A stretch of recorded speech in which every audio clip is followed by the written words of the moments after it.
करून मग जरा हे करा हा सोल्युशन. काय सांगा 10 वर्षानंतर प्रथमच होते आणि आजपासून सुरुवात होत आहे, तर ग्राहकांना कोणत्या सुविधा मिळणार आहे, कशी माहिती मिळणार आहे आणि या प्रोजेक्टच्या संदर्भात सांगा. जसे की आपणा सर्वांना माहितीच आहे की नरेडको कराडतर्फे आयोजित पंपन 1.0 हे बिल्डिंग मटेरियल व प्रॉपर्टीचे प्रदर्शन गणेश मंदिर बेलबाजार रोड येथे आज 23 जानेवारी दिनांक 4 वाजल्यापासून सुरू होत आहे. या प्रदर्शनामध्ये घर बांधणाऱ्या आणि घर विकत घेणाऱ्या प्रत्येकाला एकाच छत्राखाली आपल्याला घर घ्यायचं असेल तर आपल्याला विविध पर्याय इथे उपलब्ध आहेत व घर बांधायचं असेल तर बांधकाम साहित्यातील नाविन्यपूर्ण बांधकाम साहित्य आपल्याला इथे बघायला मिळणार आहे.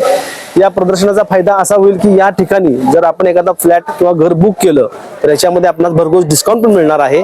तसेच बांधकाम मटेरियल जरी खरेदी केलं तरी प्रदर्शनाच्या निमित्तानं त्या किमतीमध्ये भरघोस डिस्काउंट मिळणार आहे. तरी कराड पंचक्रोशीतील तमाम नागरिकांना मी विनंती करतो की आजपासून सुरू होणाऱ्या प्रदर्शनाचा लाभ समाजातील प्रत्येक स्तरातील लोकांनी, मग ते तरुण असतील, महिला असतील, ज्येष्ठ नागरिक असतील, प्रत्येकाने या प्रदर्शनाचा लाभ घ्यावा ही विनंती. धन्यवाद. मान्यवर कोण कोण येणार आहेत आणि किती वाजता याचं उद्घाटन होणार आहे आणि आजपासून किती दिवस चालणार आहे? मित्रांनो, आज या कार्यक्रमाला कराड दक्षिणचे आमदार माननीय अतुल बाबा भोसले यांच्या शुभ हस्ते याचा उद्घाटन समारंभ होणार आहे. या कार्यक्रमासाठी सातारा जिल्ह्याचे पालकमंत्री माननीय शंभूराज देसाई साहेब हे कार्यक्रमाचे अध्यक्षपद भूषवणार आहेत व माजी सहकार व पणन मंत्री माननीय बाळासाहेब पाटील साहेब हे या कार्यक्रमाचे प्रमुख उपस्थित पाहुणे असतील. तसेच कराड व मलकापूर नगरीचे नगराध्यक्ष उपनगराध्यक्ष माननीय राजेंद्रसिंह यादवजी, प्रतापराव साळुंकेजी, तेजसजी सोनवलेजी व माननीय मनोहरभाऊ शिंदे हे सर्व पाहुणे या कार्यक्रमाला विशेष उपस्थित लावणार आहेत.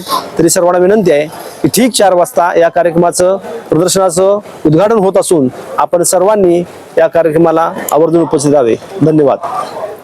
साहेब काय सांगा? आज नरेडको या संस्थेने कराडमध्ये छोट्या शहरांमध्ये एवढं मोठं एक्झिबिशन घेतलेलं आहे. साधारणतः या एक्झिबिशनमध्ये 100+ स्टॉल्स आहेत आणि या एक्झिबिशनमध्ये बिल्डिंग मटेरियल आणि बिल्डर्स लोकांचे स्टॉल्स आहेत. बरेच बिल्डिंगचे याच्यामध्ये स्टॉल घेतलेले आहेत, कन्स्ट्रक्शन इक्विपमेंट्स आहेत. तरी मी तमाम नागरिकांना आवाहन करतो की सदर एक्झिबिशनसाठी व्हिजिट करावी. धन्यवाद.